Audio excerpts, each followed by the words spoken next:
presentation out of the way.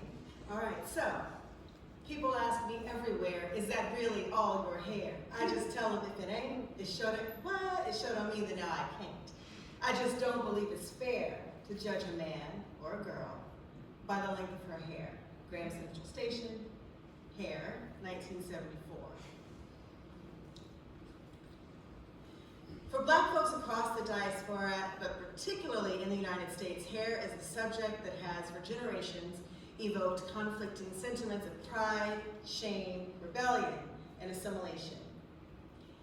In this funk-laden cut from Graham Central Station's eponymous 1974 album, bassist and band leader Larry Graham is likely referencing the afro, his or others, one of the most popular and distinct styles of the 1970s.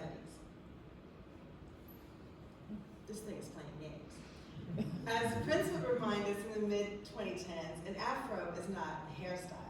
When the purple won the Queen of Funk Chaka Khan and Graham collaborated on an updated version of the song for Khan's 1998 NPG Records release Come to My House, hair took on an even more nuanced meaning beyond being performed by a Black woman musician renowned for her beautiful, bountiful name. We'll see if this will play. Last week everywhere.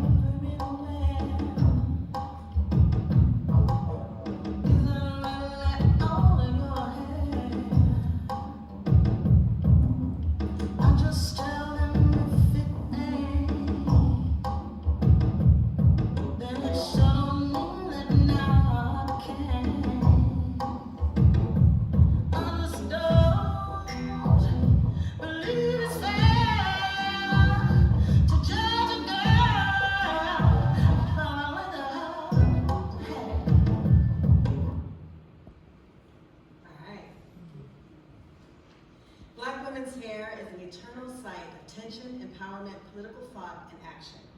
Nowhere is this more evident than in Black women artists' follicular expression. From the Supreme's perfectly styled wigs, to Patti LaBelle's sculpted crown, to Tina Turner's golden rock goddess tresses, to Brandy's iconic braids.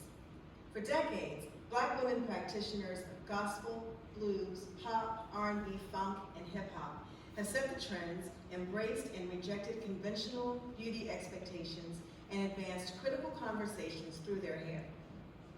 Black women musicians' hair functions as fashion, art, and documentation of the socio-political climate of the times, and perhaps foreshadows what is to come in entertainment and commerce. In this presentation, I'll explore how Black women artists' hair serves as a source of resistance and revolution.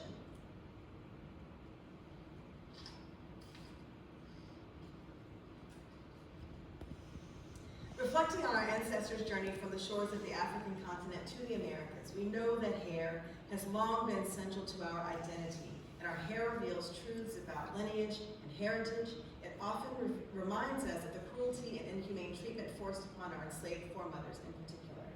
Black hair has been mocked, ridiculed, and described using words meant to convey inferiority, ugliness, and burden.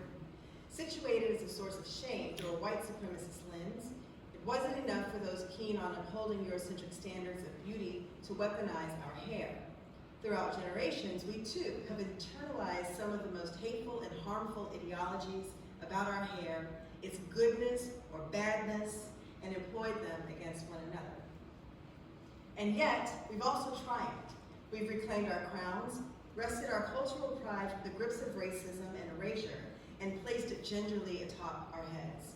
We see this demonstrated throughout history, from the ornate cornrows of our enslaved ancestors, which often held hidden information, to the sumptuous fabrics some Black women fancied in the face of the Tignon laws of Louisiana in the 18th century, which demanded that all Black women, whether free or enslaved, wrap their heads, to the evolution of Black hair care products and services pioneered by Annie Turnbull Malone and Madam C.J. Walker in the early 20th century.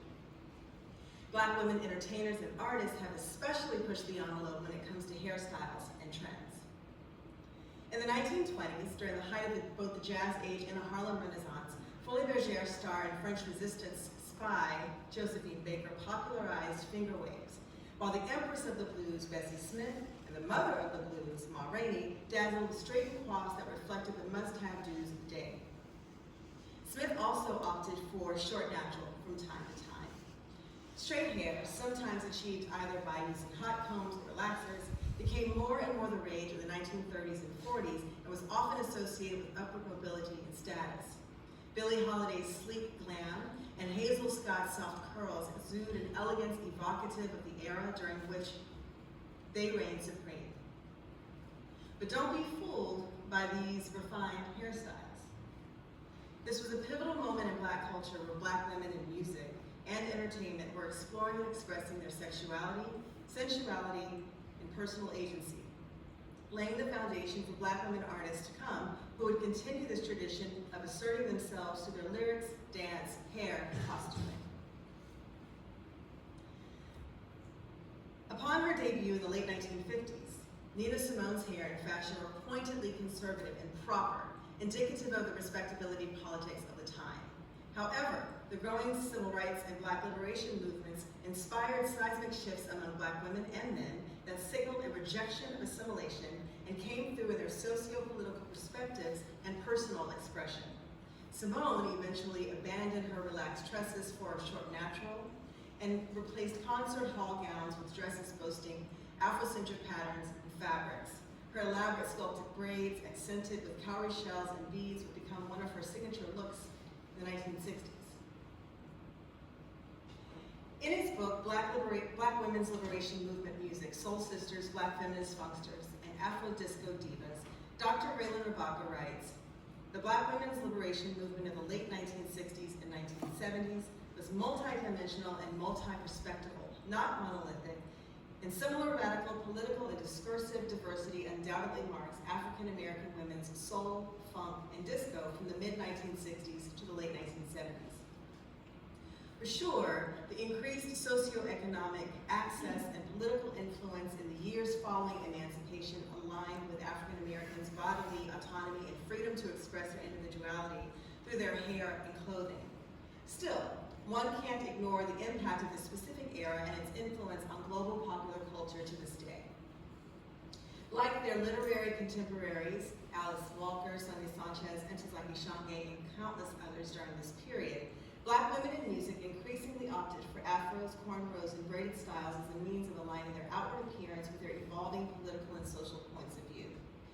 Where the Motown heyday of the earlier 60s saw its stars sporting expertly styled wigs that helped advance Berry Gordy's sound of young America, by the latter part of the decade and into the 70s, artists like Betty Davis, Mavis Staples, Aretha Franklin, and Roberta Flack proved time and time again that Black is beautiful.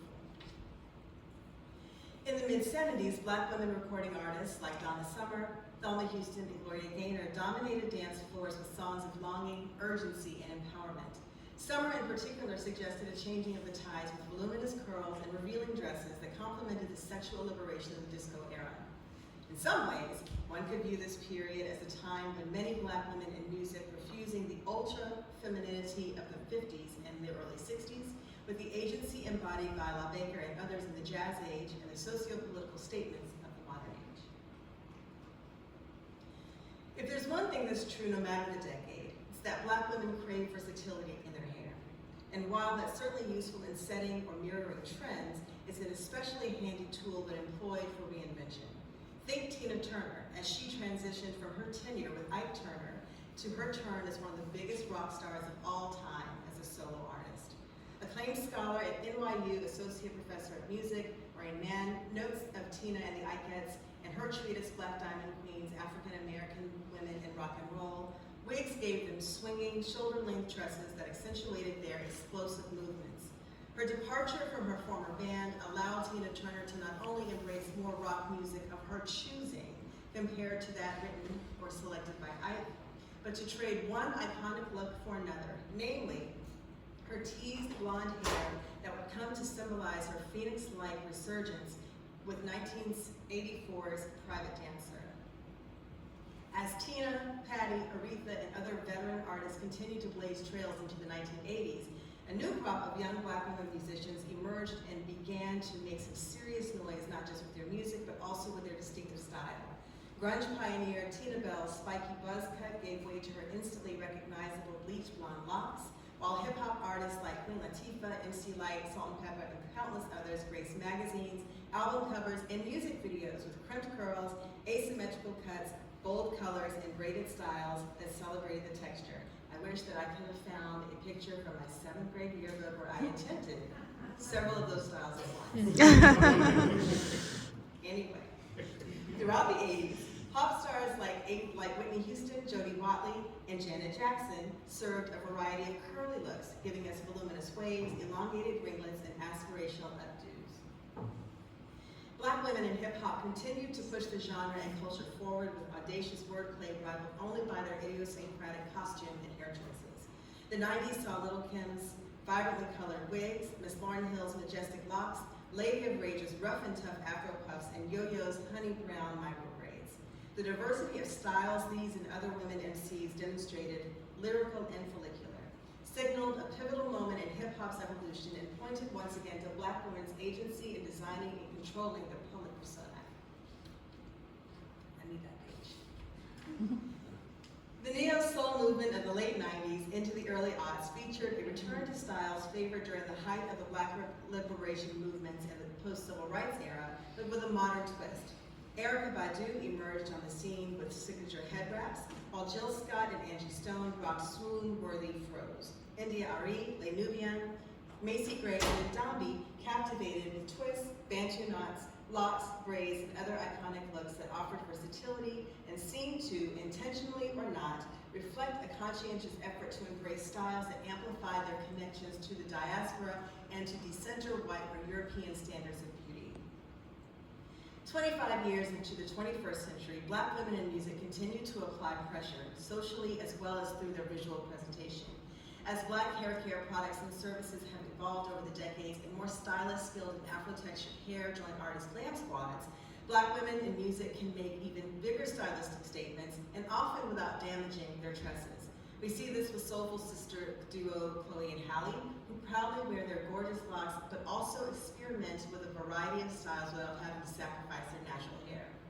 Even the queen herself, Beyonce, seamlessly transitions from blonde to brown to platinum, straight to curly to braids, without missing a beat or compromising her crown.